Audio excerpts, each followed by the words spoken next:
Hello ಗೆಳೆಯರೆ, welcome to S S ಪಿಚಿನ್ Kannada channel. ಈ ಒಂದು ವಿಡಿಯೋದಲ್ಲಿ ಸಾವಯವ ಕೃಷಿ ಪ್ರಬಂಧ ನೋಡ್ತಾ ಇದೀವಿ. ಈ ಒಂದು ಪ್ರಬಂಧವನ್ನು ಯಾವ ರೀತಿಯಾಗಿ ಬರೀಬೇಕು ಅಂತ ಮೊದಲು ನೋಡಿದಾಗ ಇಲ್ಲಿ ಪೀಠಿಕೆ, ವಿವರಣೆ, ಉಪಸಂಹಾರ ಅಂತಕ್ಕಂಥ ಬರೀತಾ ಹೋಗ್ತೇವೆ. ಇಷ್ಟು ಬರೆದ ಪೂರ್ಣಾಂಕ ಬರುತ್ತಾ? ಇಲ್ಲ. ಇದ್ರ ಜೊತೆಗೆ ನಾವೇನ್ ಮಾಡಬೇಕು ಅಂತಂದ್ರೆ ಇಲ್ಲಿ ಶುದ್ಧವಾದ ಅಕ್ಷರದೊಂದಿಗೆ, ಸುಂದರವಾದ ಅಕ್ಷರದೊಂದಿಗೆ ಈ ವಿಷಯಕ್ಕೆ ತಕ್ಕಂತೆ ವಿವರಣೆ ಬರೆದಾಗ ಏನಾಗುತ್ತೆ ಅಂತಂದ್ರೆ ಆಗ ಆ ಒಂದು ಪೂರ್ಣಾಂಕ ನೀವು ಪಡಿತೀರಾ. ರೈಟ್? ಹಾಗಾದ್ರೆ ಪೀಠಿಕೆ ನೀವು ಪ್ರಾರಂಭ ಮಾಡ್ತಾ ನೋಡ್ವಾ? ಪೀಠಿಕೆ ನೋಡಿ. ಮಾನವನ ಆರೋಗ್ಯ, ಪರಿಸರ ಸಮತೋಲನ ಮತ್ತು ಭೂಮಿಯ ಫಲವತ್ತತೆ ಉಳಿಸಲು ಕೃಷಿಯಲ್ಲಿ ನೈಸರ್ಗಿಕ ವಿಧಾನಗಳ ಬಳಕೆ ಅತ್ಯಂತ ಅಗತ್ಯವಾಗಿದೆ. ಪ್ರಕೃತಿಗೆ ಹೊಂದಿಕೊಂಡ ಸಾವಯವ ಕೃಷಿ ಇಂದು ಮಹತ್ವ ಪಡೆದುಕೊಂಡಿದೆ. ಇದು ಶುದ್ಧ ಆಹಾರ ಉತ್ಪಾದನೆಗೆ ಮತ್ತು ಸುಸ್ಥಿರ ಜೀವನಕ್ಕೆ ದಾರಿ ತೋರಿಸುತ್ತದೆ ಅಂತಕ್ಕಂಥ ನೋಡ್ಬೋದು. Okay, right. ಹಾಗಾದ್ರೆ ಈ ಎಲ್ಲ ವಿವರಣೆ ಇಷ್ಟವಾಗಿದ್ರೆ ಒಂದು ಲೈಕ್, ಅನೇಕ ವಿಡಿಯೋ ತಿಳಿದು ಪ್ರೋತ್ಸಾಹ ತುಂಬಾ ಸಿಗುತ್ತೆ. ಇನ್ನೊಬ್ರಿಗೂ ಶೇರ್ ಮಾಡಿ ಸಾಧ್ಯ. ಇಂಥ ಅನೇಕ ವಿಡಿಯೋ ಚಾನಲ್ ಸಬ್ಸ್ಕ್ರೈಬ್ ಆಗಿ. ರೈಟ್? ಹಾಗಾದ್ರೆ ಇಲ್ಲಿ ವಿವರಣೆ ನೋಡ್ತಾ ವಿವರಣೆ ನೋಡಿ. ಇಲ್ಲಿ ಪಾಯಿಂಟ್ ವೈಸ್ ನಿಮಗೆ ತಿಳಿಸ್ತಾ ಹೋಗ್ತೀನಿ. ಈಸಿಯಾಗಿ ನೆನಪಿಡ್ಲಿಕ್ಕೆ ಸಾಧ್ಯ, ಈಸಿಯಾಗಿ ಮಾರ್ಕ್ ಪಡ್ಲಿಕ್ಕೆ ಸಾಧ್ಯ. ರೈಟ್? ಹಾಗಾದ್ರೆ ವಿವರಣೆ ನೋಡಿ. ಮೊದಲನೇ ಪಾಯಿಂಟ್, ಸಾವಯವ ಕೃಷಿಯ ಅರ್ಥ ಅಂತಕ್ಕಂಥದ್ದು. ರಾಸಾಯನಿಕ ಗೊಬ್ಬರಗಳು, ಕೀಟನಾಶಕಗಳನ್ನು ಬಳಸದೆಯೇ ನೈಸರ್ಗಿಕ ಗೊಬ್ಬರಗಳು, ಹಸಿರು ಗೊಬ್ಬರ, ಜೈವಿಕ ಕೀಟನಾಶಕಗಳ ಮೂಲಕ ಬೆಳೆ ಬೆಳೆಸುವ ವಿಧಾನವೇ ಸಾವಯವ ಕೃಷಿ ಅಂತ ಕರಿತೇವೆ. ಓಕೆನಾ ಮಕ್ಕಳೇ? ಇಲ್ಲಿ ಅರ್ಥ ತಿಳಿದ್ವಿ ಮೊದಲನೇ ಪಾಯಿಂಟ್ ನಲ್ಲಿ. ಎರಡನೇ ಪಾಯಿಂಟ್ ನಲ್ಲಿ ಏನ್ ತಿಳಿತಾ ಇದ್ರಿಗಿನ ಆರೋಗ್ಯದ ಲಾಭಗಳು. ಇದರಿಂದ ಏನಿದೆ ನಮಗೆ ಲಾಭ ಅಂತಂದ್ರಿಗಿನ ಸಾವಯವ ಆಹಾರವು ವಿಷಕಾರಿ ಅಂಶಗಳಿಲ್ಲದೆ ಆರೋಗ್ಯಕರವಾಗಿದ್ದು ಮಾನವನ ದೈಹಿಕ ಮತ್ತು ಮಾನಸಿಕ ಆರೋಗ್ಯಕ್ಕೆ ಹಿತಕರವಾಗಿರುತ್ತದೆ ಅಂತಕ್ಕಂಥದ್ದು ನೋಡ್ಬೋದು. ಇದು ನಮಗೆ ಆರೋಗ್ಯಕ್ಕೆ ಲಾಭ ಅಂತಕ್ಕಂಥದ್ದು ನೋಡ್ಬೋದು. ಅದಾದ ನಂತರ ಮೂರನೇ ಪಾಯಿಂಟ್ ಏನ್ ಕೊಟ್ಟಿದ್ದಾರೆ ಅಂತ ಇಲ್ಲಿ ನೋಡಿದರೆ ಪರಿಸರ ಸಂರಕ್ಷಣೆ ಅಂತಕ್ಕಂಥದ್ದು.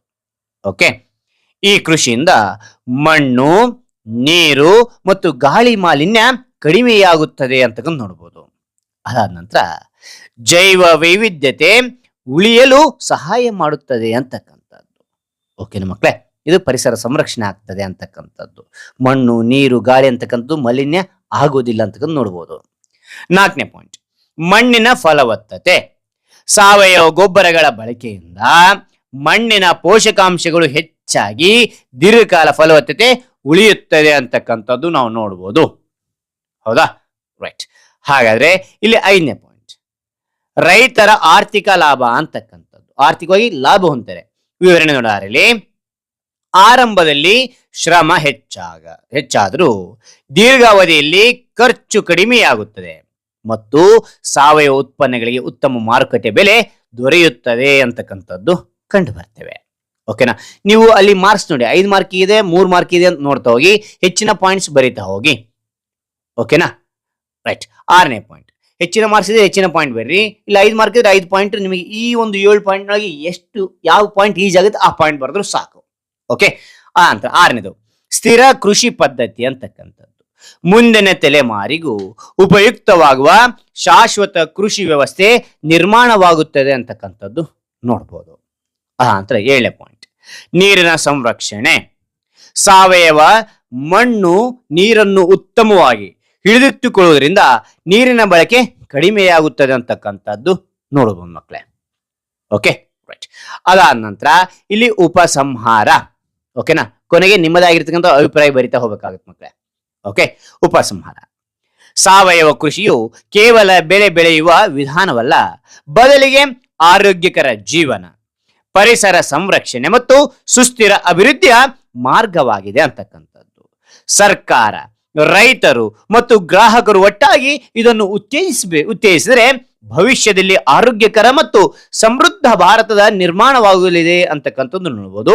ಸಾವಯವ ಕೃಷಿಯತ್ತ ಹೆಜ್ಜೆ ಇಡೋಣ ಅಂತಕ್ಕಂಥದ್ದು ನನ್ನದಾಗಿರ್ತಕ್ಕಂಥ ಅಭಿಪ್ರಾಯ ಬರೆದಿದ್ದೀನಿ. ನಿಮ್ಮದಾಗಿರ್ತಕ್ಕಂಥ ಅಭಿಪ್ರಾಯನೂ ಕೂಡ ಹೆಚ್ಚಿನ ಸಾಲಿನಲ್ಲಿ ಬರಿತಾ ಹೋಗ್ಬೋದು.